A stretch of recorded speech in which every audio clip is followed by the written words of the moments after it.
தன்னம்பிக்கை பேச்சாளர், வாழ்வியல் ஆலோசகர், பாடலாசிரியர், கவிஞர் மற்றும் எழுத்தாளர் என பன்முகத்தன்மை கொண்டவர். சிறந்த எழுத்தாளராக தன்னை முன்னிறுத்தும் இவர் காத்திருங்கள் காதலிப்போம், கதைப்போமா, ஒரு நிமிட கதை என்ற புத்தகங்களை வெளியிட்டுள்ளார்.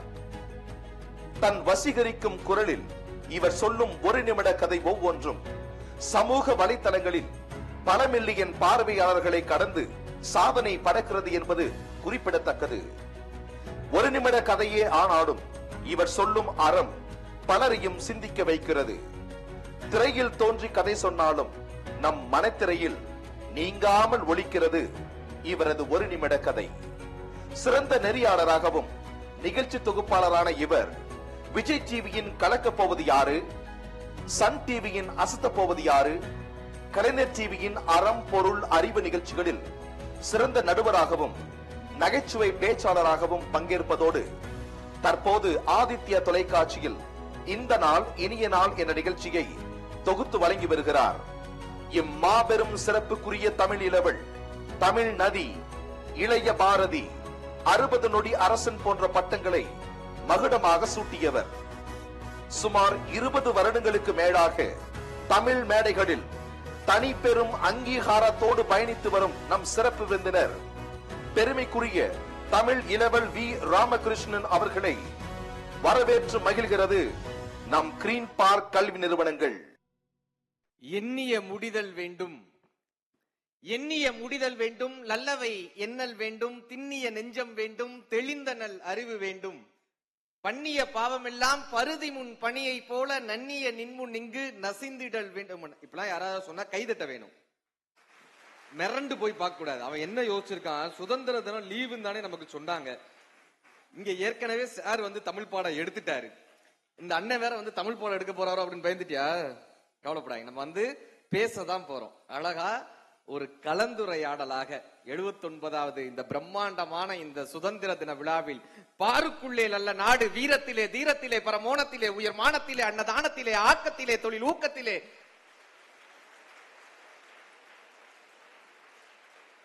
இந்த உலக நாடுகளுக்கெல்லாம் சவால் விடக்கூடிய ஒரு மிகப்பெரிய சக்தியாக நமது இந்திய நாடு வர வேண்டும் என்றால் அது இளைஞர் கைகளில் மட்டுமே இருக்கிறது என்பதை புரிந்து கொண்டு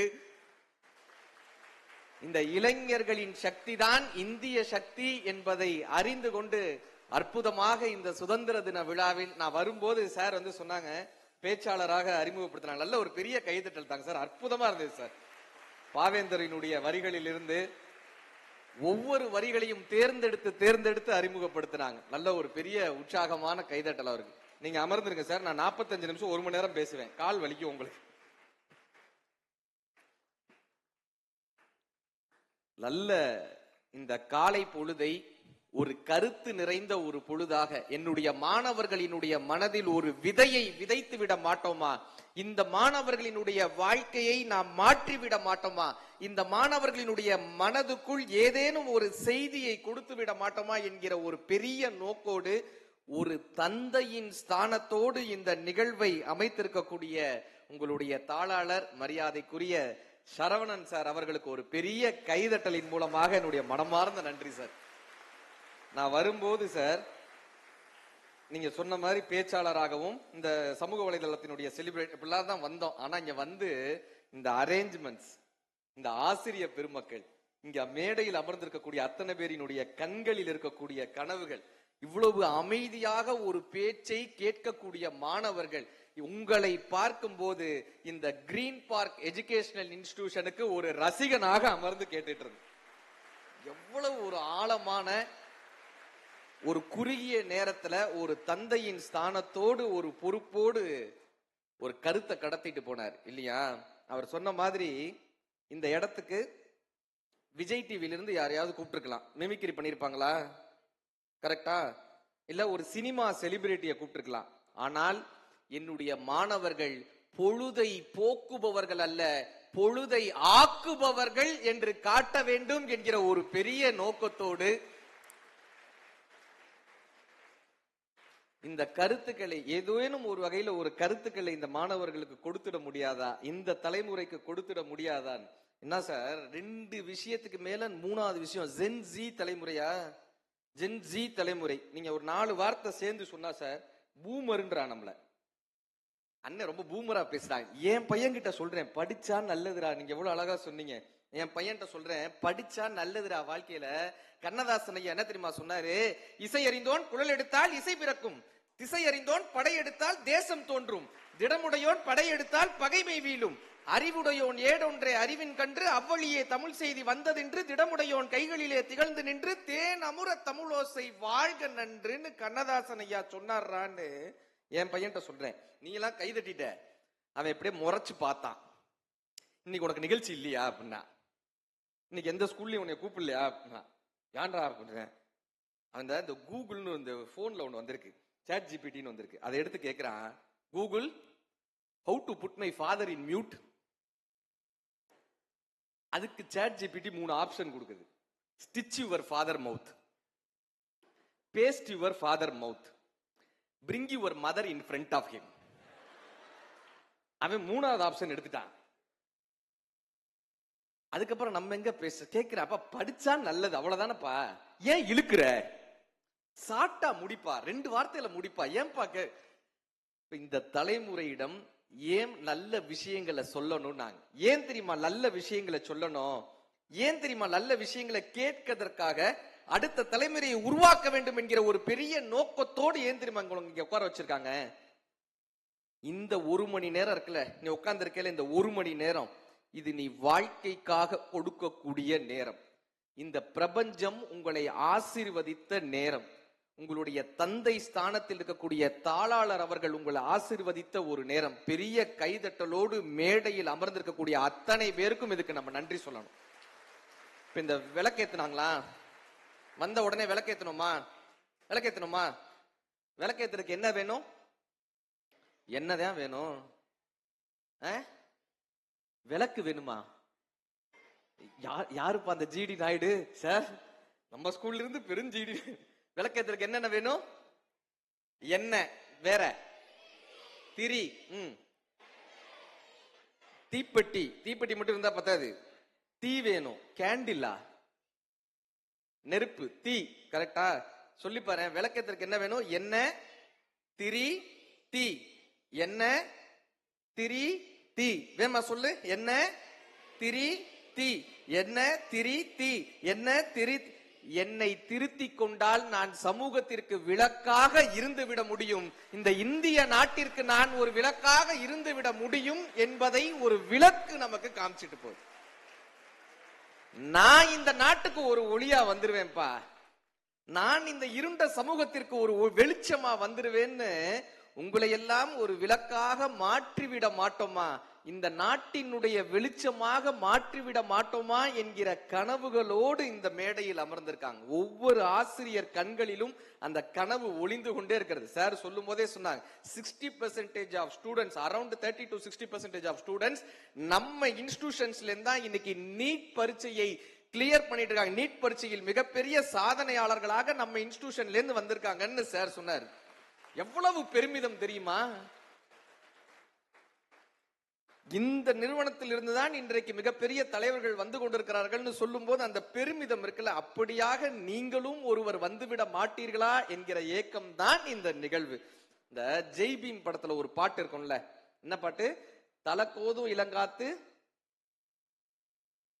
மரமாக விதையெல்லாம். அது என்ன தங்கம்? தலக்கோதும் இளங்காத்து. இந்த காத்து இருக்குல்ல, இப்படி காத்து அடிக்குது இல்ல, இந்த காத்து அடிக்கும் போது 2 செய்தியை காதுல கொடுத்துட்டு போயிடும். அந்த காத்து வரும்போதே 2 செய்தியை காதுல கொடுத்துட்டு போயிடும். அது அப்படி இந்த தலைய கோய் விட்டு 2 செய்தியை கொடுத்துரும். அந்த செய்தி உன் காதுக்குள் நுழைந்து விட்டால், அது உன் மனதில் பதிந்து விட்டால், ஏதோ ஒரு வகையில் நம் வாழ்க்கை மாறும். ஒரு பாட்டி கையை இப்படி ஆட்டிக்கிட்டே இருந்துச்சு. பேரன் போனா, பாட்டி என்ன பண்ற அப்படின்னா, ஊசியில நூல் கோக்குறேன்டான்னுச்சு. ஊசியில நூல் கோக்குறேன். அவன் சொன்னா, இன்னும் 1 மணி நேரம் ஆனாலும் முடியாது பாட்டின்னா. ஏன்டா அப்படின்னுச்சு. ஊசி கீழே விழுந்து 1/2 மணி நேரம் ஆச்சு, நூல் கீழே விழுந்து 1 மணி நேரம் ஆயிடுச்சு, நீ வெறுங்கையில வாலாட்டிக்கிட்டு இருக்க பாட்டி அப்படின்னா. அப்ப அந்த பாட்டி சொன்னாங்க, தங்கம், ஊசியின் காது வழியே நூல் நுழைந்தால் அது சட்டையில் உள்ள கிழிசல்களை தேய்க்கிறது.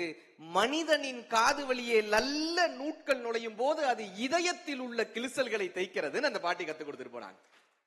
நல்ல செய்தி காதுக்குள்ள போகுது இல்ல, அதனை பிடிச்சுக்கிட்டேன்னா போதும். அதுதான் இந்த நேரம். இப்ப ஒண்ணு இல்ல, நிமிந்து உட்காரு, நிமிந்து உட்காரு. சொன்னதை கேட்டியா? சொன்னதை கேட்டியா? அரை இன்ச்சு வாழ்க்கையில உயர்ந்துட்டு பாரு. சொன்னதை கேட்ட அடுத்த நொடியே அரை இன்ச்சு வாழ்க்கையில் ஒரு உயரத்தை தருகிறது என்றால், சொல்வதை சரியான விஷயங்களை கேட்டுவிட்டால் நம் வாழ்க்கையில் எத்தனை பெரிய உயரங்கள் நமக்காக காத்துக்கிட்டு இருக்கும். அதற்காகத்தான் இந்த நிகழ்ச்சி. ஒரு பையன் போனான், அப்பா நியூஸ் பேப்பர் படிச்சுட்டு இருந்தார். நியூஸ் பேப்பர் படிச்சுட்டு இருந்தார். பையன் போய் கேட்டான், அப்பா என் கூட விளையாடு பாடினான். அவங்க அப்பா இல்ல, இந்த நியூஸ் பேப்பர் பின்னாடி ஒரு உலக வரைபடம் இருந்துச்சு, மேப் இருந்துச்சு. அவர் என்ன பண்ணாரு, அந்த மேப்பை நாளா கிழிச்சு நிறைய கிழிச்சு அந்த பையன்கிட்ட கொடுத்து, இது எல்லாம் சேர்த்து கொண்டு வா, இது எல்லாத்தையும் சேர்த்து கொண்டு வா, அப்பதான் நான் உங்ககிட்ட விளையாடுவேன் அப்படின்னாரு. நான் விளையாடுவேன். அந்த பையன் கரெக்டா 5 நிமிஷம் 10 நிமிஷத்துல ஒட்டி கொண்டு வந்துட்டான். அவங்க அப்பாவுக்கு அவ்வளவு ஆச்சரியம். எப்படிடா எல்லாத்தையும் ஒட்டின? உனக்கு அமெரிக்கா எங்க இருக்குன்னு தெரியுமா? அண்டார்டிகா எங்க இருக்குன்னு தெரியுமா? ஆஸ்திரேலியா எங்க இருக்குன்னு தெரியுமா? எப்படிடா எல்லாத்தையும் ஒட்டினா? அவர் கேட்டார், எப்படிடா எல்லாத்தையும் ஒட்டினான்னு கேட்டார். அந்த பையன் சொன்னா, அப்பா நீ கிழிச்சேலப்பா, நீ கிழிக்கும் போது பின்னாடி ஒரு மனுஷனுடைய முகம் இருந்துச்சுப்பா. நான் அந்த முகத்தை பார்த்தேன்ப்பா.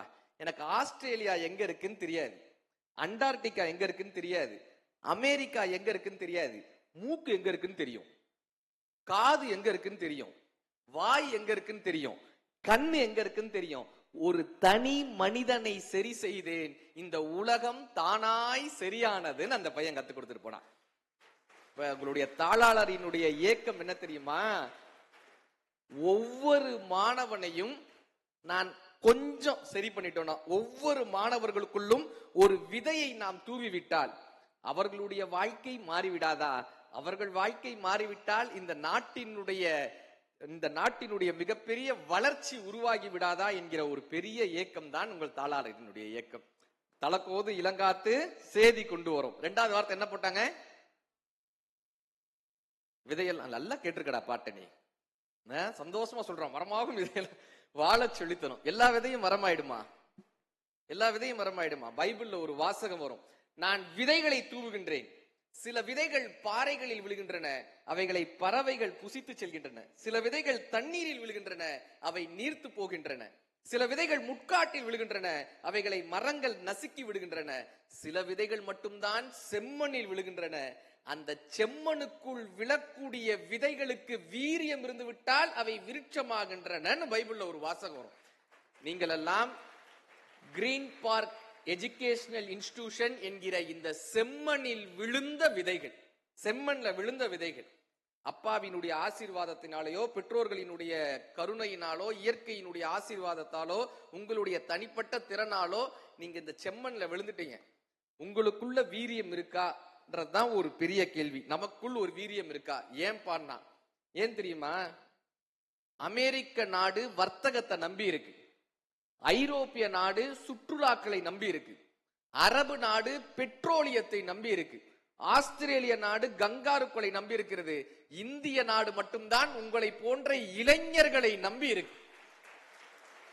இந்த சுதந்திர தின விழாவில் ஏன் இளைஞர்களுக்கான கருத்து வேண்டும் என்றால், இந்திய நாடு மட்டும்தான் இளைஞர்களை நம்பி இருக்கிறது.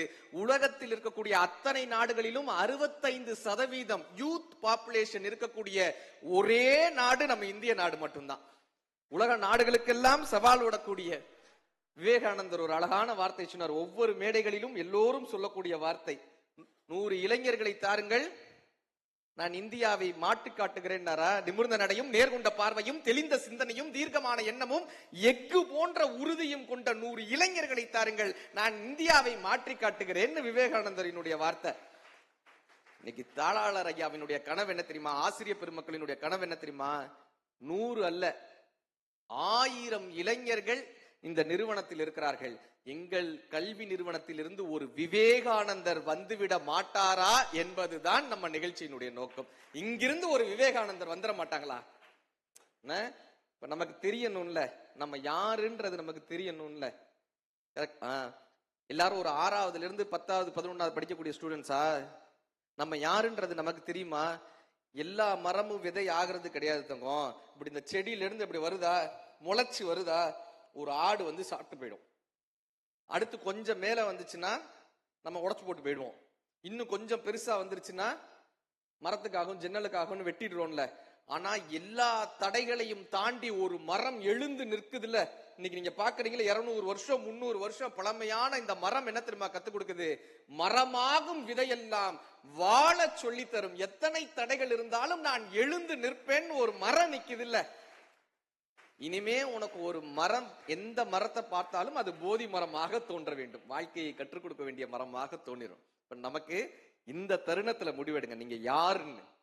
நான் யார் அப்படின்றது தெரியுமா? ஒரு சர்க்கஸ், உங்களை மாதிரி ஸ்டூடெண்ட்ஸ் எல்லாம் கூட்டு, ஒரு 6th ஸ்டாண்டர்ட்ல இருந்து 8th ஸ்டாண்டர்ட் ஸ்டூடெண்ட்ஸ் எல்லாம் கூட்டிட்டு ஒரு சார் என்ன பண்றாரு, சர்க்கஸ்க்கு கூட்டு போறாரு. சர்க்கஸ்ல யானை சைக்கிள் ஓட்டுது. யானை சைக்கிள் ஓட்டுது. இப்ப இந்த சார் கேட்டாரு பக்கத்துல இருக்கிற ஸ்டூடெண்ட்ஸ பார்த்து, இந்த யானை ஏன்பா சைக்கிள் ஓட்டுதுன்னாரு. யானை ஏன் சைக்கிள் ஓட்டுதுன்னாரு. ஒரு பையன் சொன்னா, சார் யானை ரொம்ப பிரில்லியன்ட் சார், அதனால அது சைக்கிள் ஓட்டுது சார். நெக்ஸ்ட் அப்படின்னாரு. சார் யானை ட்ரெயின் பண்ணா என்ன வேணாலும் பண்ணும் சார். சர்க்கஸ்ல சைக்கிள் ஓட்டும், கோயில்ல பிச்சை எடுக்கும். நீங்க ட்ரெயின் பண்ணா என்ன வேணாலும் பண்ணும் சார். நெக்ஸ்ட் அப்படின்னாரு. ஒரு பையன் சொன்னா, சார் இந்த யானைல ட்ரில் மாஸ்டர் கையில ஒரு குச்சி வச்சிருக்காருல்ல, அதுக்கு பயப்படுது சார். நெக்ஸ்ட் அப்படின்னாரு. ஒரு பையன் சொன்னாங்க, சார் அந்த யானைக்கு தான் யானைன்னு தெரியல சார், தான் யானைன்னு தெரியல சார், அதனால அது சர்க்கஸ்ல கோமாளியாக இருக்கு. தான் ஒரு யானை, தன்னுடைய பலம் இதுன்னு அந்த யானைக்கு தெரிஞ்சிருச்சுன்னா அது சர்க்கஸ்ல கோமாளியா இருக்காது, அடிச்சு தூக்கி எறிஞ்சிட்டு காட்டுக்கு ராஜாவாக இருக்குமே தவிர சர்க்கஸ்ல கோமாளியாக இருக்காது சார். இப்ப இந்த யானைக்கு தன் பலம் என்னன்னு தெரியல, தான் யாருன்னே தெரியல. இன்னொரு மைக் இருக்கா சார்? இன்னொரு மைக் இருக்கா? மைக் வச்சுக்கோங்க. தான் யாருன்னே தெரியல, அதனால தானே அந்த யானை சைக்கிள் ஓட்டிட்டு இருக்கு. கரெக்டா? இப்ப நம்ம இங்க உட்கார்ந்து இருக்கோம்ல, ஒரு 9வது 10வது படிக்கிற ஸ்டூடெண்ட்ஸ் பின்னாடி இருக்கீங்களா? 8th 9th, ஒரு 9th ஸ்டாண்டர்ட். ஓகே, அந்த பக்கம் மைக் கொடுங்க சார். அந்த லாஸ்ட் போங்க வேகமா. இப்ப நீங்க என்ன பண்ண போறீங்க? எந்த கிளாஸ், உங்க பேர் என்ன, உங்களுடைய பலம் என்ன, பலவீனம் என்ன? ஆங்கிலத்துல இதை ஸ்வாட் அனாலிசிஸ்ன்றாங்க. நீங்க யார் அப்படின்னு கண்டுபிடிக்கிறத. அந்த பக்கம் அந்த 9th ஸ்டாண்டர்ட் ஸ்டூடெண்ட்ஸ்ட கொடுங்க. எந்திரிச்சு மைக் வாங்கியிருக்காங்க, அவனுக்காகவே ஒரு பெரிய கைதட்டல் தாங்க. ஒரு வாய்ப்பு வரும்போது யார் அதை கைப்பற்றிக் கொள்கிறார்களோ அவங்க தான் வாழ்க்கையில ஜெயிப்பாங்க. இத்தனை பேர் தயங்கிட்டு இருக்கும் போது நான் எந்திரிச்சு பேசுறேன்னு அந்த பையன் பேசியிருக்காருல்ல, அத்தனை ஆசிரியர்களுக்கும் அந்த பையனை தெரிய வரும். இப்போ ஒரு வாய்ப்பு வந்த உடனே அதை கைப்பற்றிருக்காருல்ல. வாழ்த்துக்கள் தம்பி, சொல்லுங்க. Thank you sir. My name is Sriram. I'm studying in class 9 CB3. My advantage is that when I sit in a place, I study. For any hours, I don't get distracted. But when I take my phone, it takes 1 hour or 2 hours to get rid of that. அது என்னன்னு நான் சொல்றேன். சரியா? Super. நல்ல ஒரு பெரிய கை தட்டுதாங்க. தெரிஞ்சு வச்சிருக்கான்ல. Phone என் கையில இல்லைன்னா நான் படிக்கிறேங்க, போன் வந்துருச்சுன்னா புத்தகத்தை தூக்கி போட்டு போன் என் கையில இருக்கே தவிர புத்தகம் இருக்க மாட்டேங்குதுன்றாரு. Very good. வேற? Sir, my name is Yasritul. I am studying in 9th CB4, sir. My advantage is speech, sir. Disadvantage also speech, sir. Disadvantage also speech, sir. இங்க இருக்கியா நீ? அதாவது எங்க இதுல சொல்லுவாங்க, நட்பு மலரணும்னா பேசிக்கொள்ளுங்கள், பேசியே கொள்ளாதீர்கள். Disadvantage speech. Very good. நல்ல ஒரு பெரிய கைதட்டு தாங்க. சூப்பர். ஏன் தெரியுமா அதை கேட்டேன்? தெரிஞ்சு வச்சிருக்கீங்கல்ல. இப்ப எத்தனை பேருக்கு என்னுடைய பலம் என்ன பலவீனம் என்னன்னு எனக்கு தெரியவே தெரியாது சார் சொல்றவங்க மட்டும் கை தட்டுங்க பாப்போம். தெரியவே தெரியாது சார். இதுக்குதான் பெரிய கைதட்டல் வருது. ஆங்கிலத்துல மேனேஜ்மெண்ட்ல இத ஸ்வாட் அனாலிசிஸ்ன்றாங்க. Strength, weakness, opportunities, threads. ஸ்வாட் அனாலிசிஸ். எங்க போனாலும் ஸ்வாட் அனாலிசிஸ் பண்ணணும் அப்படின்றாங்க. சரியா? இன்னைக்கு நீங்க என்ன பண்ணுங்க, வீட்டுல போய் ஒரு நோட் எடுத்துக்கங்க. தெரியாதுன்னு சொல்றாங்க, ஒரு நோட் எடுத்துக்கங்க, ஒரு கோடு போடுங்க. உங்களுடைய பலம் என்ன பலவீனம் என்ன ஒரு கோடு போட்டு எழுதுங்க. பலம் ஃபர்ஸ்ட் விஷயம், நீ படிக்கிற பத்தியா இந்த படிப்பு, இந்த நாட்டில் இருக்கக்கூடிய எத்தனையோ மாணவர்களுக்கு நீ அமர்ந்திருக்கக்கூடிய இடம் கிடைக்கல.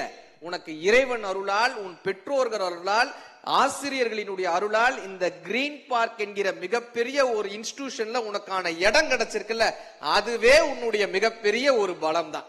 அதுவே பலம். படிக்க வைக்கணும்னு ஆசைப்படக்கூடிய பெற்றோர்கள் இருக்காங்கல்ல, ரெண்டாவது பலம். உன்னுடைய பலம் என்ன, ஸ்ட்ரென்த் என்னன்னு எழுதுங்க. வீக்னஸ்க்கு போகுமா? வீக்னஸ் வருமா? காலையில அம்மா கிட்ட அம்மா 6 மணிக்கு என்னை எழுப்பி விடுப்பான்னு சொல்லுவோம். 8 மணிக்கு நம்ம எந்திரிக்க மாட்டோம். எந்திரிச்சாம அம்மாவை திட்டுவோம். கரெக்டா? வீக்னஸ் எழுதுங்க. சார் பாடம் நடத்திட்டு இருக்கும் போது கடைசி பெஞ்சில் நின்று சாப்பிட்டுக்கிட்டு இருப்போம். பக்கத்துல இருக்கிற பையனை போட்டு நோண்டிக்கிட்டு இருப்போம். கரெக்டா? வீக்னஸ். இப்ப எழுதும் போது பலம் 4 வரும். பலவீனம் எவ்வளவு வரும்? 40 வருமா? 40 வரும். வரும், தவிர்க்க முடியாது. பலம் எவ்வளவு இருக்கும்? 4 இருக்கும். பலவீனம் சரி, நீ என்ன தெரியுமா பண்ணு, தினம் அதை பார்த்துக்கிட்டே வா. அந்த நோட்டை தினம் பார்த்துட்டே வாங்க. உன் முடி கலையுது, கண்ணாடியில பார்த்தா என்ன பண்ணுவ? உடனே சரி பண்ணிப்பியா? அப்படி தினம் உன்னுடைய பலத்தையும் பலவீனத்தையும் நீ பார்த்து கொண்டே வந்தால் உன்னுடைய சப்கான்சியஸ் மைண்ட் என்ன தெரியுமா செய்யும்? உன்னுடைய பலவீனத்தை எப்படியெல்லாம் குறைக்க வேண்டும் என்கிற யுக்தியை உனக்கு தானாக கற்றுக் கொடுக்கும். அதை பின்பற்ற தொடங்கும் போது என்றைக்கு உன்னுடைய பலவீனம் குறைஞ்சு பலம் கூடுகிறதோ அன்றைக்கு வாழ்க்கையில் நீ ஜெயித்து கொண்டிருக்கிறாய்ன்னு அர்த்தம். உன்னை யாராலும் வெல்ல முடியாதுன்னு அர்த்தம். ஏன் தெரியுமா கேட்டேன்? விநாயகர் சிலை வச்சிருக்கோமா முன்னாடி? சார்ட்ட வந்தோன்னு கேட்டேன், சார் விநாயகர் சிலை வச்சிருக்கீங்களா? அற்புதம் சார். இந்த விநாயகர் சிலை என்ன தெரியுமா கத்து கொடுக்குது நமக்கு? விநாயகர் பெருமான் என்ன தெரியுமா கத்து கொடுக்குறாரு? எங்க ஊர்ல மதுரை தெரியுமா? மதுரை மீனாட்சி அம்மன் கோயில் கேள்விப்பட்டிருக்கீங்களா? விநாயகர் ஜைஜாண்டிக்கலா ஒரு பெரிய விக்கிரகம் வச்சிருப்பாங்க. முக்குருணி விநாயகர்னு அந்த விநாயகர் பேரு. ஜைஜாண்டிக்கலா இருப்பார், ஒரு சன்னதியில அப்படி பிரம்மாண்டமா இருப்பார். நான் அந்த கோயிலுக்கு போறேன். விநாயகர் எப்படி இருக்காரு? பெரிய யானை உட்கார்ந்து இருக்கிற மாதிரி உட்கார்ந்து இருக்காரு. அந்த விநாயகருக்கு முன்னாடி எல்லாரும் நின்று எனக்கு இதை கூடு அதை கூடுன்னு கையேந்தி நிக்கிறாங்க. நல்லா கேட்டுக்க, இதை கூடு அதை கூடுன்னு கையேந்தி நிக்கிறாங்க. அந்த பக்கமா பாக்குறேன், ஒரு கோவில் யானை மத்தவங்க கிட்ட கையேந்தி நிக்குது. எனக்கு இதை கூடு அதை கூடுன்னு கோயில் யானை மத்தவங்க கிட்ட கையேந்தி நிக்குது. ஒரு யானை கிட்ட மக்கள் கையேந்தி நிக்கிறாங்க, எனக்கு இதை கூடுன்னு. இன்னொரு யானை மக்கள் கிட்ட கையேந்தி நிக்குது. இந்த 2 யானைக்கு என்னப்பா வித்தியாசம்னு பார்த்தோம். இந்த விநாயகரினுடைய முக்குருணி விநாயகர் கை எப்படி தெரியுமா செதுக்கி இருப்பாங்க? ஒரு கையில ஏடு இருக்கும், இன்னொரு கையில அங்குசம் இருக்கும். என்ன தெரியுமா அர்த்தம்? என்னுடைய பலம், ஸ்ட்ரென்த், படிப்பு, அறிவு, புத்தகம், இதுதான் என்னுடைய பலம். யானையினுடைய பலவீனம் என்ன தெரியுமா? மதம் பிடிக்கும். மதம் பிடிக்கிறது. என்னுடைய பலம் அறிவு, என்னுடைய பலவீனம் மதம் பிடித்தல். ஆனால் அந்த மதம் பிடித்தலை சரி செய்யக்கூடிய ஆயுதமான அங்குசத்தை நான் கையிலேயே வைத்திருக்கிறேன் என்று சொல்லி எவன் ஒருவன் தன் பலமும் அறிந்து பலவீனமும் அறிந்து அதை சரி செய்யக்கூடிய ஆயுதத்தை தன் கையிலேயே வைத்திருக்கிறானோ அவன் நாயகனுக்கெல்லாம் நாயகனான விநாயகனாக அமர்ந்திருப்பான். தன்னுடைய பலமும் பலவீனமும் தெரியவில்லை என்றால் சாதாரண மிருக நிலையிலிருந்து மற்றவர்களிடம் கையேந்தி கொண்டிருப்பான்றத அந்த யானையும் இந்த யானையும் நம்ம காமிச்சிட்டு போகுது. விநாயகன்னா என்ன தெரியுமா அர்த்தம்? நாயகன்னா ஹீரோ. விநாயகன்னா இவருக்கு மேல பெரிய ஹீரோ இல்லைன்னு அர்த்தம். இப்படி சொன்னா புரியும். ஜெய்னா வெற்றி, ஜெயம்னா வெற்றி. விஜய்னா என்ன தெரியுமா? ஆமா, பெரும் வெற்றின்னு வச்சுக்கலாம். பூதினா செல்வம், விபூதினா இதற்கு மேல் செல்வம் இல்லைன்னு அர்த்தம். அப்படி நாயகனுக்கெல்லாம் நாயகனாக நீங்க வரணும்னா உங்களுக்கு அவருடைய பலம் என்ன, பலவீனம் என்ன, நாம யாருன்றத நீ தெரிஞ்சுக்கணும். இன்னைக்கு தெரிஞ்சுக்கணும், நான் யாருப்பா, நான் யாருன்றத. ஒரு ஸ்ரீலங்கால ஒரு ஷூட்டிங் நடக்குது, ஒரு சினிமா ஷூட்டிங் நடக்குது. ஒருத்தர் என்ன பண்றாரு, தொப்பி போட்டுட்டு ஒரு துணிக்குள்ள போயிட்டு வராரு. துணிக்குள்ள உள்ள போறாரு, திரும்ப வராரு, துணிக்குள்ள உள்ள போறாரு, திரும்ப வராரு. ஒரு பையன் போனா, சார் என்ன சார் பண்றீங்க, என்ன சார் பண்றீங்க, நீ போய் பாக்குறியா அப்படின்னாரு. Okay sir. உள்ள போனா அந்த உலகமே அந்த பெட்டிக்குள்ள தெரிஞ்சிச்சு. உலகமே ஒரு பெட்டிக்குள்ள தெரியுது. சார் என்ன சார் உலகமே ஒரு பெட்டிக்குள்ள தெரியுது? Because this is a camera அப்படின்னாரு. திஸ் a camera அப்படின்னாரு. ரெயின் அப்படின்னு மழை பெஞ்சிச்சு. அந்த தொப்பி போட்டவர் ரெயின் அப்படின்றாரு, மழை பெய்யுது. எப்படி சார் ரெயின் மழை பெய்யுது? Because I am the director of the film அப்படின்னாரு. இந்த பையன் யோசிச்சான், ரெயின் என்று சொன்னவுடன் மழை வர வைக்க முடியும். அவர் பேர் இயக்குனர் என்றால் இந்த உலகத்தையே ஒரு பெட்டியில் அடக்க முடியும். அதன் பெயர் கேமரா என்றால் நான் ஒரு கேமராமேனாக, நான் ஒரு இயக்குனராக வர வேண்டும் என்று முடிவெடுத்த அந்த 7 வயது சிறுவன்தான் பிற்காலத்தில் தமிழ் திரை உலகத்தையே புரட்டி போட்ட பாலு மகேந்திரா என்கிற மிகப்பெரிய ஒரு இயக்குனராக வந்து நின்றார். 7 வயசுல முடிவெடுக்கிறார். நான் என்ன ஆகணும் அப்படின்றத 7 வயசுல முடிவெடுத்தார். அப்ப இன்னைக்கு முடிவெடுங்க, நான் என்ன ஆக போறேன், என்ன ஆகணும். 3 விஷயம் கத்து கொடுத்துட்டு போனார் விவேகானந்தர் நமக்கு. பசித்திரு, நோட் பண்ணி வச்சுக்க இந்த 3 வார்த்தைய. பசித்திரு, தனித்திரு, விழித்திரு. இந்த ஃபார்முலா ஃபார் சக்சஸ் 3 விஷயம். பசித்திரு, தனித்திரு, விழித்திரு. அது என்ன சார் பசித்திரு? 11 மணி ஆயிடுச்சு, லைட்டா பசிக்குதோ? இல்ல பசித்திருனா என்னப்பா சாப்பிடுறது இல்ல, பசித்திரு. அடுத்து என்னப்பா பண்ணலாம், அடுத்து என்ன பண்ணலாம், இதை எப்படி கத்துக்கலாம்? மகாபாரதத்துல ஒரு சிறந்த வில்லாளினா யார சொல்லுவோம்? சூப்பர் தங்கம், அருமையா சொல்றாங்க. சிறந்த வில்லாளினா யார சொல்றோம்? அர்ஜுனன். துரோணாச்சாரியாரினுடைய பையன் அஸ்வத்தாமன் போய் துரோணாச்சாரியார்கிட்ட கேட்கிறான். துரோணாச்சாரியார் தான் அர்ஜுனனுடைய குரு. துரோணாச்சாரியார்கிட்ட போய் கேட்கிறான், அப்பா அப்பா அப்பா, அவருடைய அப்பா அஸ்வத்தாமனுடைய அப்பா போய் கேட்கிறான், அப்பா ஒய் அர்ஜுனா, ஏன் அர்ஜுனன்? எல்லாரும் அர்ஜுனனை மட்டுமே பெஸ்ட் ஸ்டூடெண்ட் சொல்றீங்கல்ல, எப்ப கேட்டாலும் Arjunan Arjunan Arjunan, Arjuna is the best student சொல்றீங்கல்ல, நீங்க சொல்லி தர்ற அத்தனையும் நானும் பயிற்சி பண்றேன், நீங்க சொல்லி தர்ற அத்தனையும் நானும் செய்யறேன். இன்னும் சொல்ல போனா அர்ஜுனனுக்கு தெரியாத நாராயணாஸ்திரம்ன்றது எனக்கு தான் தெரியும். அர்ஜுனனை விட நான் சிறந்தவன் இல்லையான்னு கேக்குறாங்க. இப்ப துரோணாச்சாரியார் சொல்றாரு, தங்கம் நீங்க எல்லாருமே சிறந்த வில்லாளிங்க தான்டா, நீங்க எல்லாருமே பெஸ்ட் ஸ்டூடெண்ட் தான்டா. ஆனா இந்த அர்ஜுனன் என்ன தெரியுமா பண்றான், நான் ஒரு அம்புல கத்து கொடுத்தா அவன் 3 அம்புல பயிற்சி பண்றான். நான் பகல்ல கத்து கொடுத்தா அவன் இரவு நேரத்துல, வெளிச்சம் இல்லாத நேரத்துல பயிற்சி பண்றான். நான் ஒரு விரல்ல கத்து கொடுத்தா அவன் 2 விரல்கள்ல 3 விரல்கள்ல பயிற்சி பண்றான். யார் தெரியுமா சிறந்த மாணவன்? இந்த அர்ஜுனனுக்காக நான் படிச்சுட்டு போக வேண்டியதா இருக்கு. நாளைக்கு இந்த அர்ஜுனன் என்ன கேள்வி கேட்பானோன்னு எனக்கு தெரியாது, அவனுக்காக நான் படித்து விட்டு செல்ல வேண்டியதாக இருக்கிறது. எந்த மாணவன் ஆசிரியருக்கு வேலை வைக்கிறானோ அவன் தான் சிறந்த மாணவன். நான் பிடிச்சிரு போய் ஆசிரியர்களை, எனக்கு இத கத்து கொடுங்க. அவங்க ஒரு விஷயம் கத்து கொடுத்தா அதிலிருந்து நாம் எப்படி 10 விஷயங்களை கற்றுக்கொள்வது என்று யோசிக்கிறாங்கல்ல, ஜெயிச்சிடுவாங்க. நான் இதே மாதிரி ஒரு விஷயங்களை ஒரு காலேஜ்ல பேசுறேன் சார், கோயம்புத்தூர்ல ஒரு காலேஜ்ல பேசுறேன். அங்க பிரின்சிபல் ஒரு விஷயம் சொல்றாரு. இந்த மோட்டிவேஷனல் டாக் பேசும்போது பிரின்சிபல் ஒரு விஷயம் சொல்றாரு, மாணவங்களுக்கு எல்லாம் இந்த தளம் கிடைச்சிருது இல்ல, எத்தனையோ பேருக்கு இந்த மாதிரியான தளங்கள் கிடைக்கிறதே கிடையாது.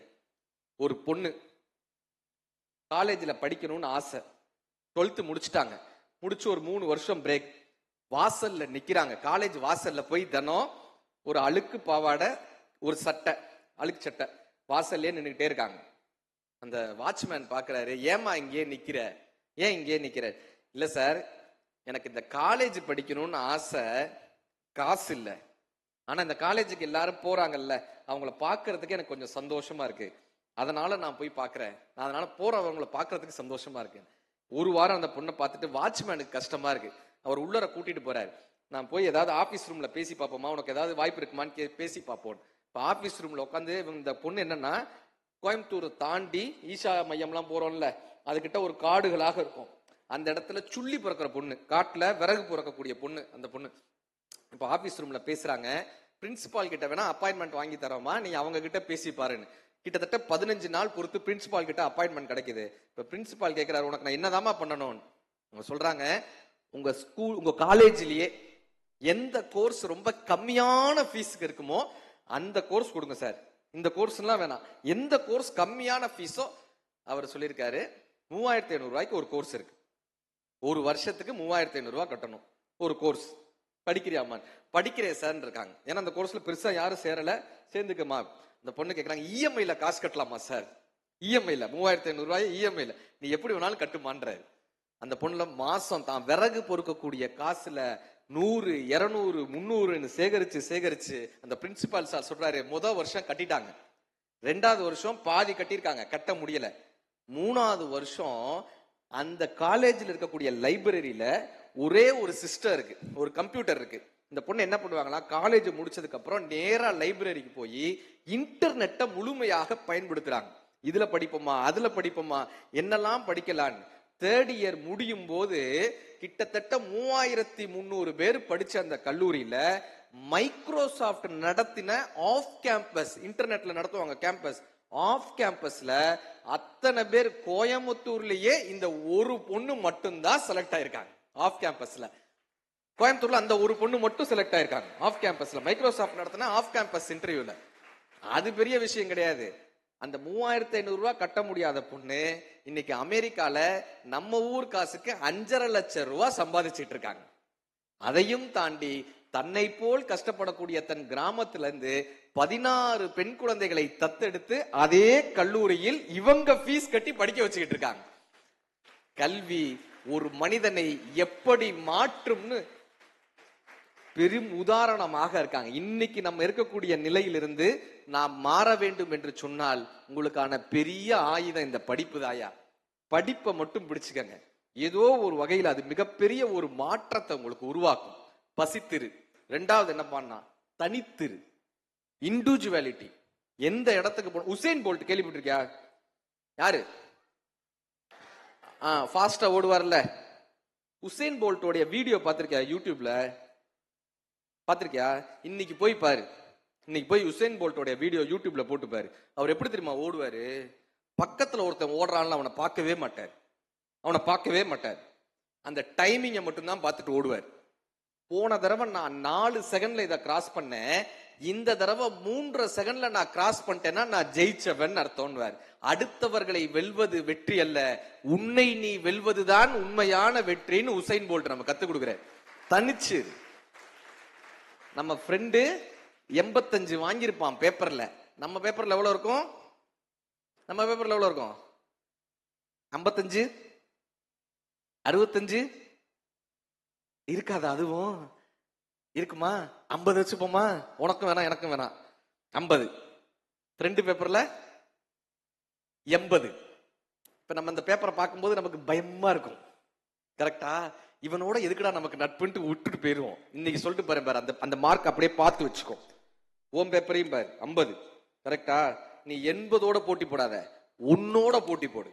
இந்த தடவை 50 வாங்கிட்டேன், அடுத்த முறை நீ 55 வாங்கினேன்னா நீ உன்னுடைய வாழ்க்கையில ஜெயிச்சுக்கிட்டு இருக்கன்னு அர்த்தம். உன்னோட நீ போட்டி போடு, ஏதோ ஒரு வகையில உன்னோட தனித்திரு. அதே போல இந்த 11th படிக்கிற பசங்க, 9th இருந்து இந்த பசங்க பாத்தீங்கன்னா சார், கொஞ்சம் அந்த மீச முளைக்க ஆரம்பிச்சிருச்சுன்னா அவனுடைய நடையே அப்படி மாறிடும். இப்ப கிளாஸுக்கு வரும்போதே பாத்தீங்கன்னா அப்படி தலையை அப்படி வச்சுப்பான், கையில ஒரு காப்பு போட்டுப்பானுங்க. அப்பா சொன்னாலே பிடிக்காது, அம்மா கிட்ட போய் சொல்லுவான், அந்த பேரு உங்க வீட்டுக்காரர் ஒழுங்கா இருக்க சொல்லு, அப்பாக்கு ஏமா பூமராவே இருக்காருமா அப்பான்றான். இதெல்லாமே நடக்கும் 9th 10th 11th 12th இந்த பசங்களுக்கு தான் சொல்றேன். இந்த மீச முளைக்க ஆரம்பிச்ச உடனேமே நம்ம பெரிய ஆளுன்ற ஒரு நினைப்பு வருதா, கெத்து அப்படின்னு ஒரு நினைப்பு வருதா, கெத்து நம்ம ஒரு கெத்து அப்படி நம்மளை காமிச்சிக்கணும் அப்படின்னு இருந்தா, நீ சொல்லிட்டு பாரு. 3 இளைஞர்கள் இருந்தாங்க இந்த இந்திய சுதந்திர போராட்டத்துக்கு போராடிய 3 இளைஞர்கள், பகத்சிங், ராஜ்குரு, சுகதேவ். 3 பேருக்கும் 19ல இருந்து 21 வயசு தான். இந்த போராடும் போது அவனை தூக்குல வைக்க போறாங்க, தூக்கு மாட்ட போறாங்க.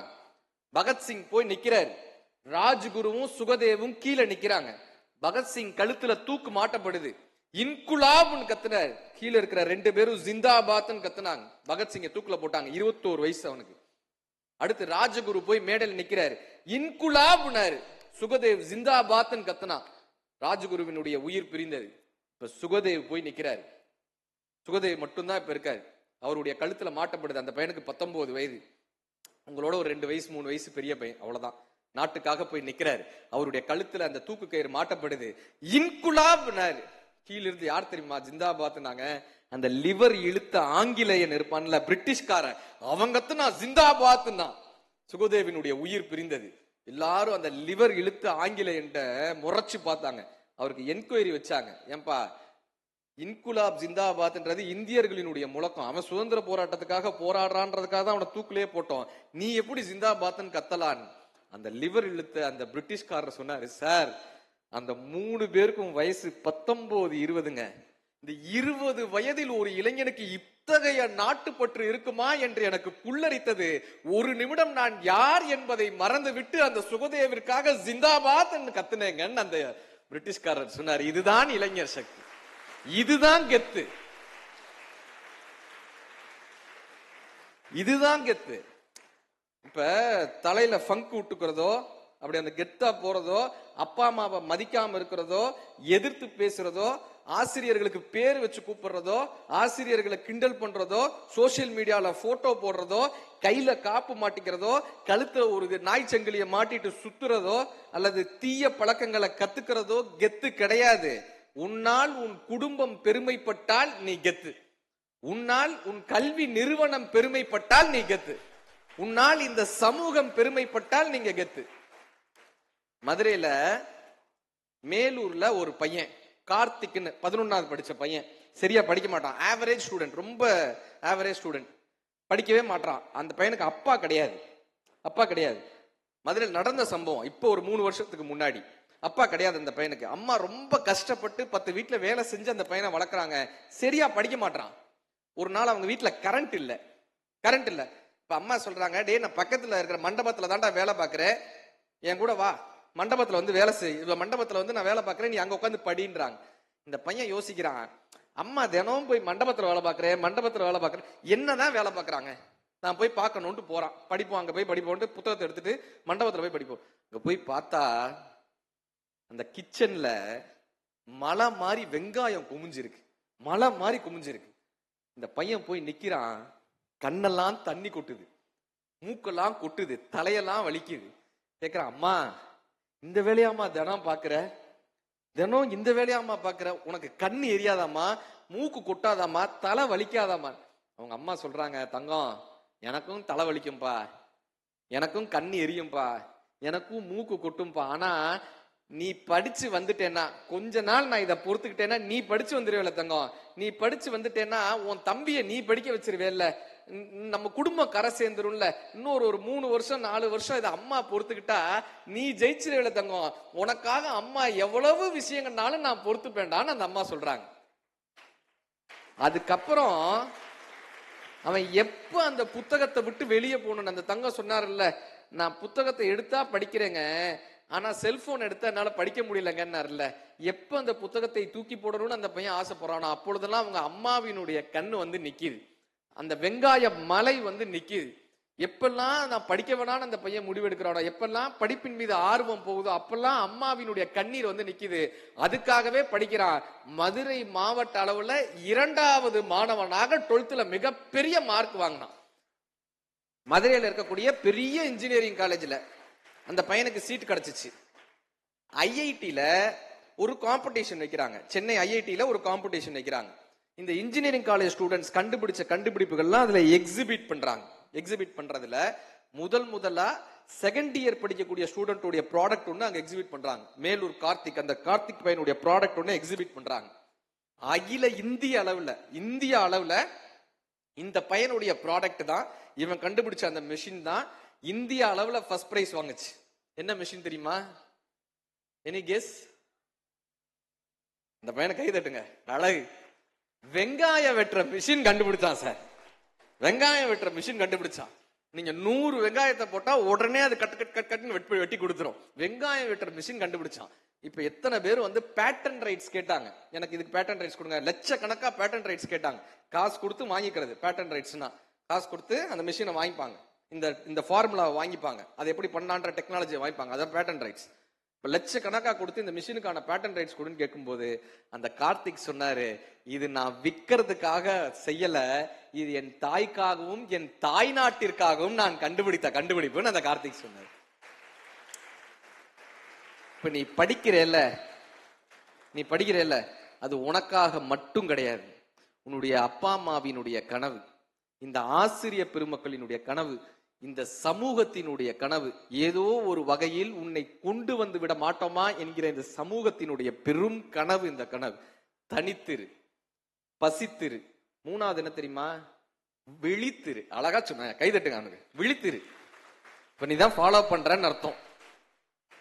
விழித்திரு என்னப்பா இருந்தா விழித்திருன்னா, இப்ப முடிச்சுக்கிட்டு தானே இருக்கோம், கிளாஸ்ல பாடம் நடத்திட்டு இருக்கிறப்ப 2 கண்ணையும் திறந்து வச்சுட்டு தூங்குவான் சார். அந்த தூக்கம் எப்படிதான் 2 கண்ணை திறந்து வச்சுட்டு வருதுன்னே தெரியாது, அப்படி தூங்குவான். நம்ம முழிச்சுக்கிட்டு இருக்கோம், ஆனால் விழிப்புணர்வோடு இருக்கோமா? அங்க ஒரு பெரிய கேள்வி வருது இல்ல. எல்லாரும் விழிச்சுட்டு தான் இருக்கோம், விழிப்புணர்வோடு இருக்கோமா? ஏதோ ஒரு வகையில தூங்கிக்கிட்டே தானே இருக்கோம். இப்ப இந்த டைம் இருக்குல்ல, நாங்க மீடியால சொல்லுவோம் டிஆர்பி டைம்னு சொல்லுவோம். TRP time. இந்த டிஆர்பின்றது என்னன்னா, ரொம்ப முக்கியமான நேரத்துல ஒரு அட்வர்டைஸ்மெண்ட் போடுறாங்கல்ல, அதுக்கு காசு ஜாஸ்தி. TRP time. உங்களுக்கு வாழ்க்கையில் கிடைத்த மிகப்பெரிய பரிசான நேரம் என்ன தெரியுமா? இந்த நேரம் தான். விழிப்புணர்வோடு எப்படி தெரியுமா இருக்கிறது? இது பேர் என்ன? வாட்ச்னா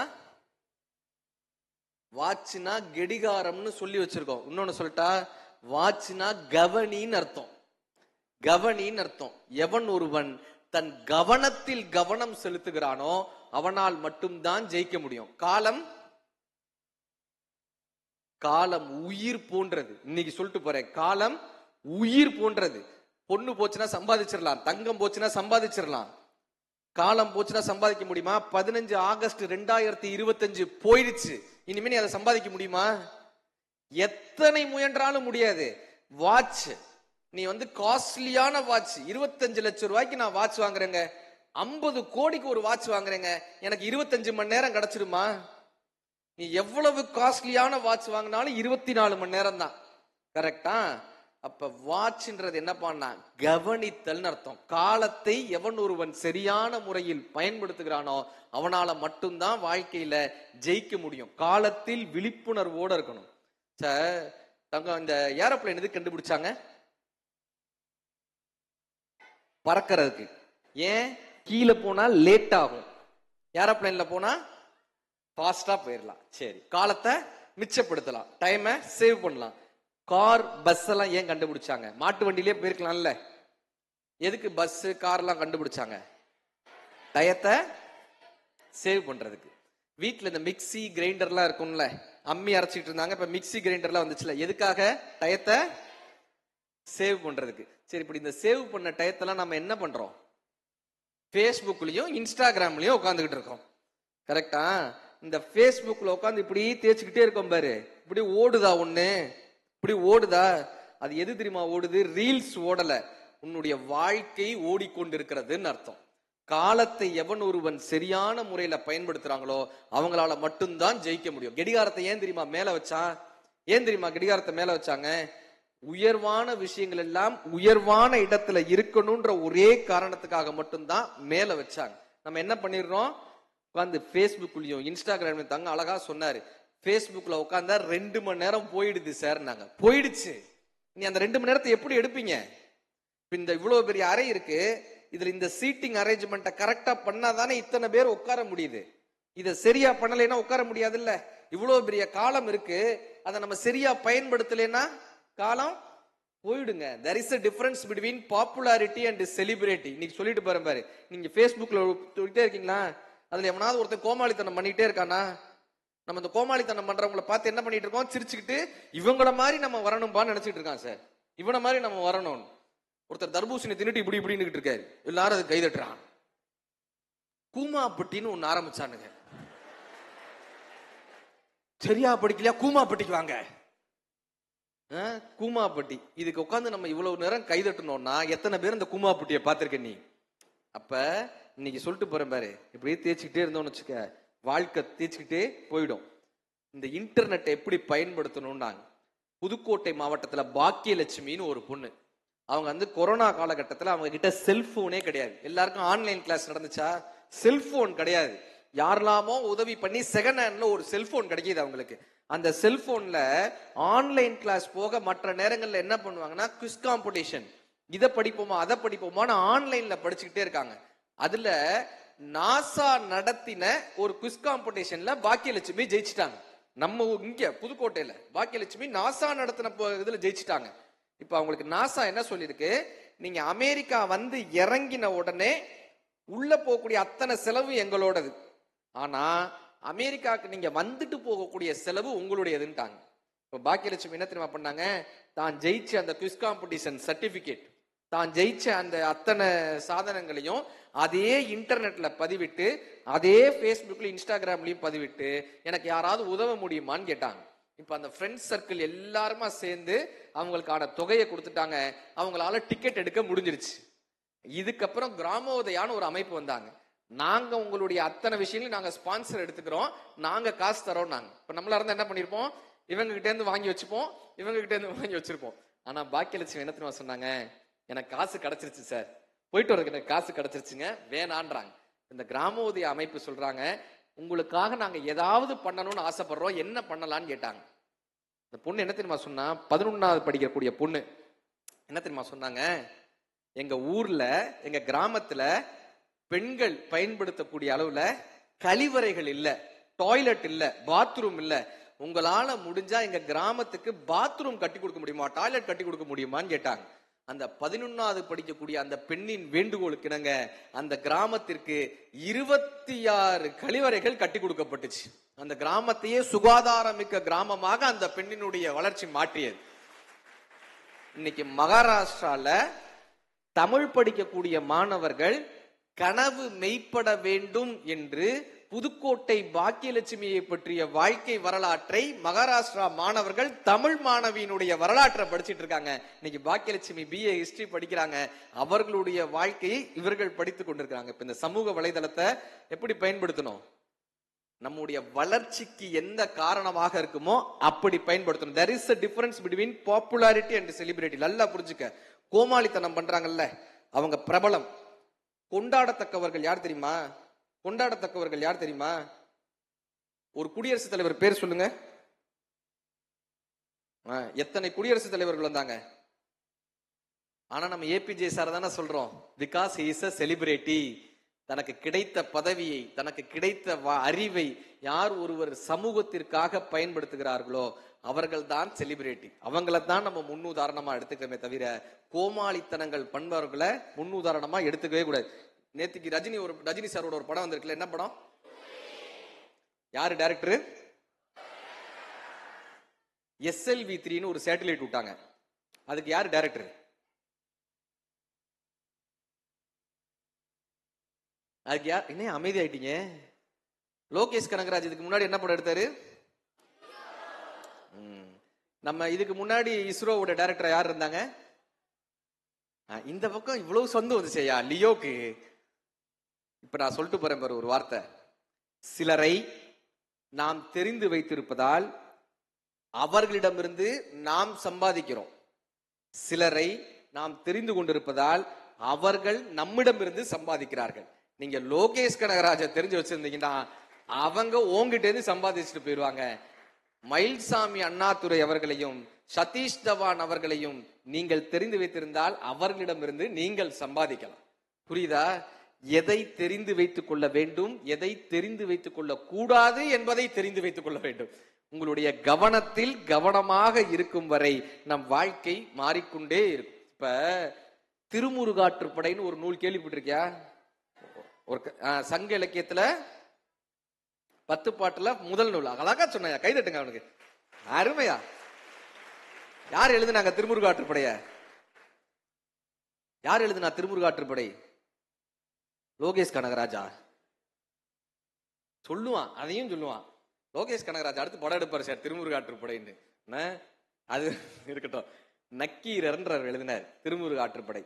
அவர் என்ன பண்ணாராம், இந்த பாரு, இப்படி சிவ பூஜை பண்ணிட்டு இருந்திருக்காரு, ஒரு சிவ பூஜை பண்ணிட்டு இருந்திருக்காரு. அந்த நேரத்துல பக்கத்துல இருந்த ஒரு மரத்துல இருந்து ஒரு இலை உளுந்திருக்கு. நல்லா கவனிச்சுக்க கதைய. இவரு போக்கஸ்டா ஒரு விஷயம் பண்ணிட்டு இருக்காரு. ஒரு இலை உளுந்துச்சு. இந்த இலை என்ன தெரியுமாச்சு, தண்ணிக்குள்ள உளுந்தது. தண்ணியில பாதி இலையும் தரையில பாதி இலையும் இருக்கு. தண்ணியில இருக்கிற இலை மஞ்சள் கலர்ல மாறிச்சு, தரையில இருக்கிற இலை பச்சை கலர்ல மாறிச்சு.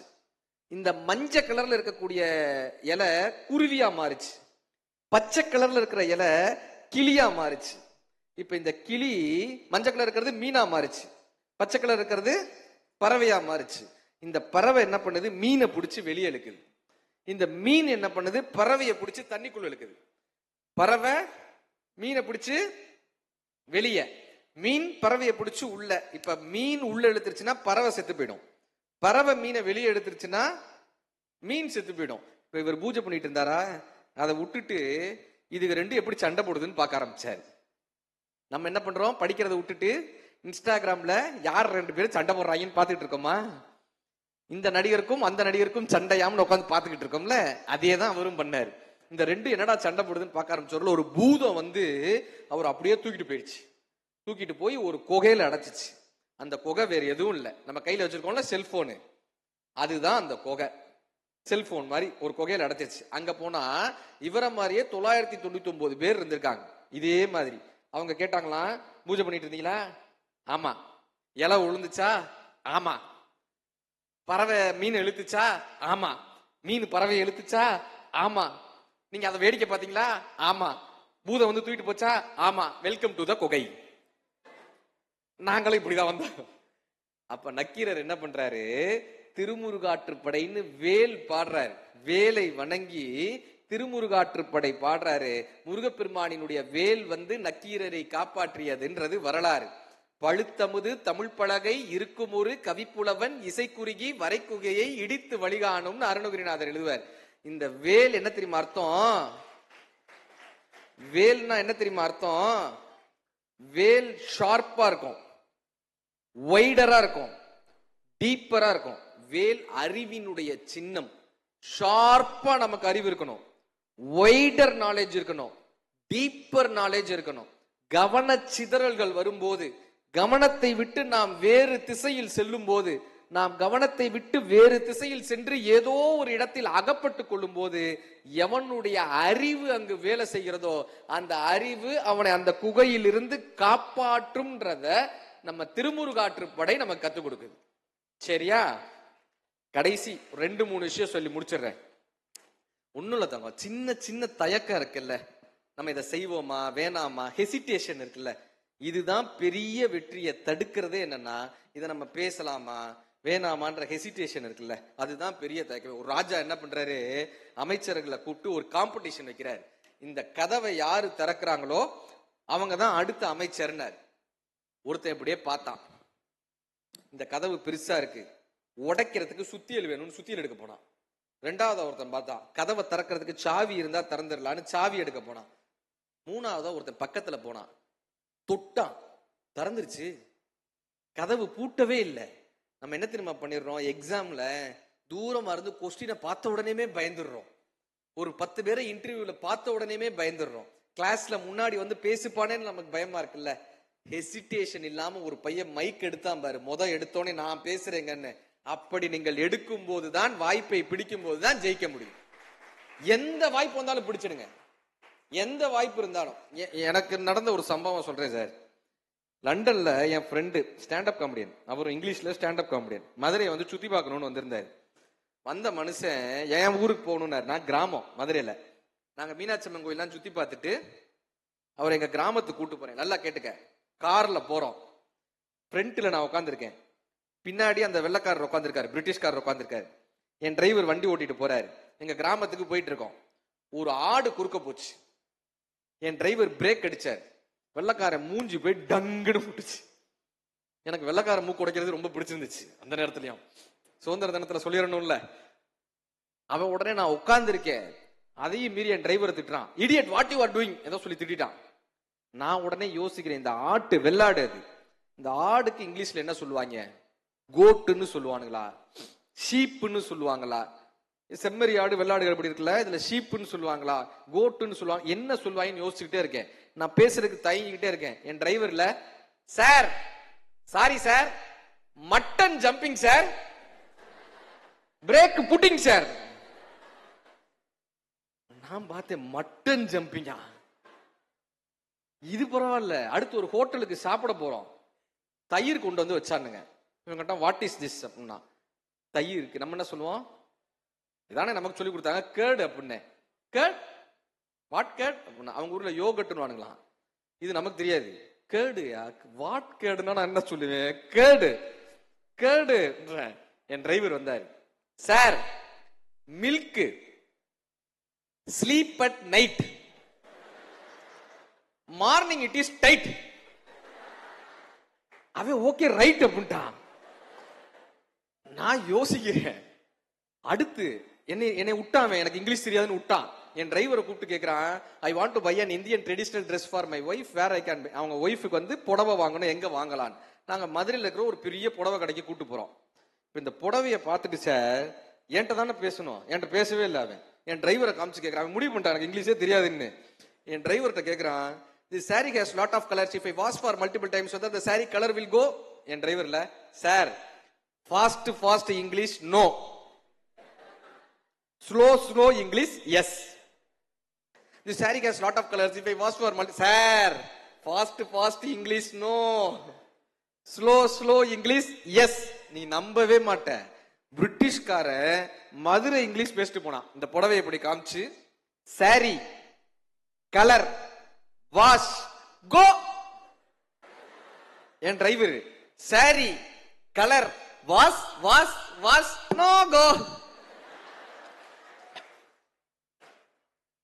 இன்னைக்கு இவங்க ரெண்டு பேரும் வாட்ஸ்அப்ல குரூப் ஆரம்பிச்சு பேசிட்டு இருக்காங்க, என்னைய சேர்த்துக்கல. நான் எங்க தெரியுமா தோத்து போனேன், நான் இங்கிலீஷ் பேசினா எங்க இவன் என்ன தப்பா நினைச்சிருவானோ, என்ன கிண்டல் பண்ணிடுவானோன்னு பயந்துட்டு நான் பேசவே இல்லை. எனக்கு தெரிந்தவரை நான் முயற்சி செய்கிறேன். என் டிரைவர் பேசினாரு, என் டிரைவர் என்ன ஒரு படி ஜெயிச்சுட்டு போனார். நம்ம என்ன பண்றோம், தயக்கப்பட்டு எக்ஸாம் ஹாலுக்குள்ள போறியா? எதுக்கு தெரியுமா இந்த சம்பவம் சொல்றேன்? எக்ஸாம் ஹாலுக்குள்ள போறீங்க, இந்த கொஸ்டினை எழுதலாமா வேணாமா, சரியா பிரசன்ட் பண்ணிடுவோமான்ற தயக்கத்தோடயே பாதி மாணவர்கள் அதை பண்றதே கிடையாது. அப்படியே விட்டுட்டு வந்துடுறோம். கரெக்டா?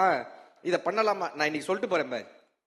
ஒரு இன்டர்வியூ, அதுல ஒரு கேள்வி கேட்டாங்க, 8x3 எவ்வளோன்னாங்க. ஒருத்தர் 21 அப்படின்ட்டான். யூ ஆர் செலக்டன்ட்டாங்க. ஒரு வருஷம் ஆச்சு, கன்ஃபார்ம் நானே வந்து சொன்னா, சார் நீங்க 8x3 எவ்வளோன்னு கேட்டீங்க, நான் 21 சொன்னேன், அது ஆக்சுவலா 24 சார், உங்க காதுல சரியா விழுகல, நீங்க செலக்ட் பண்ணி. அவர் சொன்னா, அதெல்லாம் நல்லாத்தையா விழுந்துச்சு காதுல, மத்தவெல்லாம் 60-70ன்னா, நீ மட்டும்தான் 21 சொன்ன.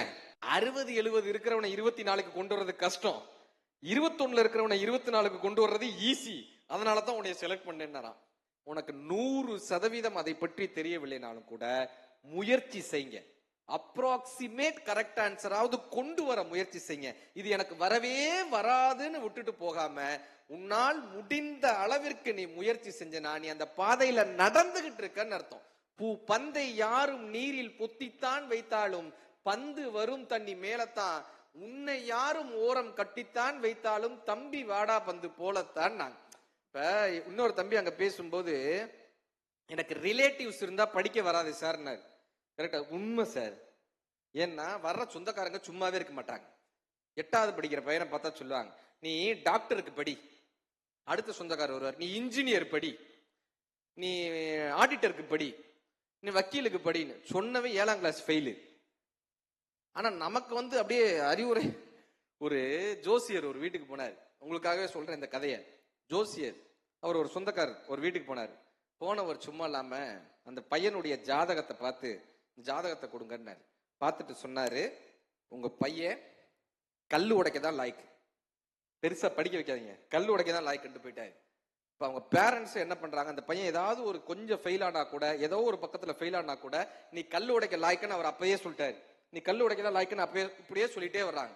ஒரு கட்டத்துல இந்த பையன் யோசிக்கிறான், என்னைய கல்லு உடைக்கத்தான் லாய்க்குன்னு சொல்றதுக்கு இவங்க யாரு என்னைய கல்லு உடைக்கதான் லாய்க்குன்னு சொல்லி கடுமையா படிக்கிறான். அந்த வார்த்தைக்காகவே அவன் கடுமையா படிக்கிறான். 12th நல்ல மார்க்கு, காலேஜ்ல டாக்டர் சீட் கிடைச்சது. படிச்சா 30 வருஷம் கழிச்சு ஒரு பெரிய கிளினிக், அந்த கிளினிக்கு ஒரு வயசான பெரியவர் வராரு. வயிற்று வலின்னு வராரு. இப்ப அவருக்கு மட்டும் ஸ்பெஷல் ட்ரீட்மெண்ட் கொடுங்கன்ட்டாங்க. 3 நர்ஸ் பார்க்க வேண்டிய இடத்துல 6 நர்ஸ், 2 டாக்டர் பார்க்க வேண்டிய இடத்துல 4 டாக்டர், தொடர்ந்து அவருக்கு ஸ்பெஷல் ட்ரீட்மெண்ட். 8 மாசத்துல குணமாக வேண்டியவர் 4 மாசத்துல குணமாயிட்டாரு. இப்ப எவ்வளவு ஃபீஸ்ன்னு கேக்குறாங்க. ஃபீஸ் எல்லாம் வேணாம் சார், உங்களுக்கு ஃப்ரீன்னு சொல்லிட்டாரு. யார் சொன்னாங்க? எங்க டீன் உங்களுக்கு ஃப்ரீன்னு சொல்லிட்டாரு. எதுனாலும் டீன்ட்ட போய் பேசுங்க. இந்த பெரியவர் போய் டீனை போய் பார்க்க போறாரு.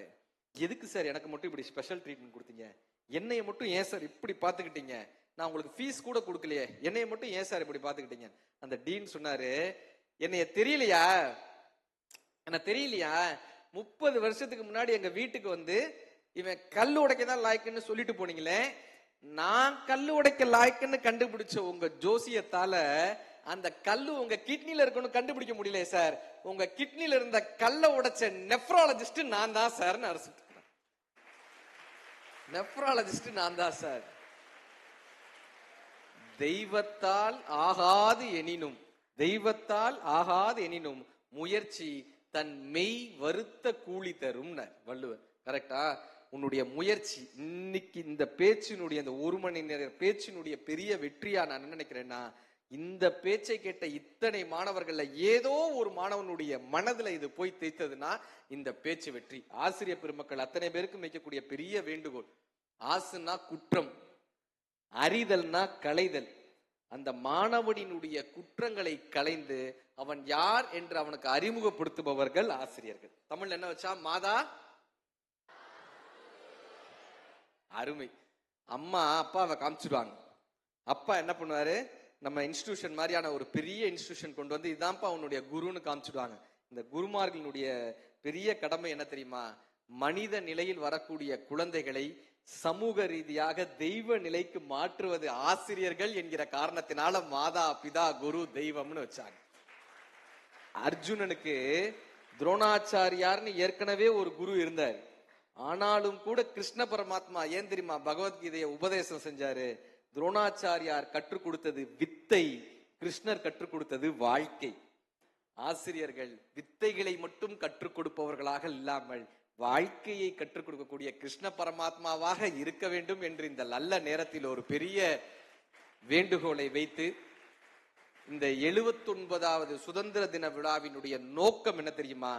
இங்க இருக்கக்கூடிய தாளாளர் அவர்களுடைய, மேடையில் இருக்கக்கூடிய பெரியோர்களுடைய பெரிய நோக்கம் என்ன தெரியுமா? எங்கள் மாணவர்களிலிருந்து ஒருவர் ஒரு பெரிய அரசு அதிகாரியாக வந்துவிட மாட்டாரா? எங்கள் மாணவர்களிலிருந்து ஒரு சாதனையாளர் வந்துவிட மாட்டாரா? எங்கள் மாணவர்களிலிருந்து ஒரு பெரிய நம்பிக்கையாளர் வந்துவிட மாட்டாரா என்பதுதான் இங்க இருக்கக்கூடிய பெரிய நோக்கம். 100வது சுதந்திர தின விழாவில் உங்களிலிருந்து ஒரு பெரிய சாதனையாளர், உங்களிலிருந்து ஒரு அரசு அதிகாரி, உங்களிலிருந்து ஒரு பெரிய நம்பிக்கை நட்சத்திரமாக நீங்கள் 100வது சுதந்திர தின விழாவில் உங்களில் ஒருவர் சிறப்பு விருந்தினராக வந்து இந்த மேடையில் அமர வேண்டும். அதை நான் ஒரு ரசிகனாக அமர்ந்து உங்களுக்காக கைதட்ட வேண்டும்.